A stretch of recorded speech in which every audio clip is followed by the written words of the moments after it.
ரட்சிக்கு என்னும் சத்துரு முன்னே ஆதரவாக இருப்பவரே என் மாந்தரும் கதரும் நேரமது ரமேசியா மண்ணில் உதித்தார் நட்சத்திரம் நடுவானில் ஒளி விளக்காய் சாஸ்திரிகள் பின்தொடர்ந்தாரே வெள்ளை போல தூபவர்க்கம் மல்லி சென்றே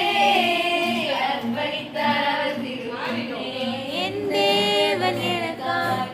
ஏதாகிலும் செய்திடுவார் என்றாகினும் என்னை மறந்தது உண்டா என் தேவன் எனக்காய் ஏதாகிலும் செய்திடுவார்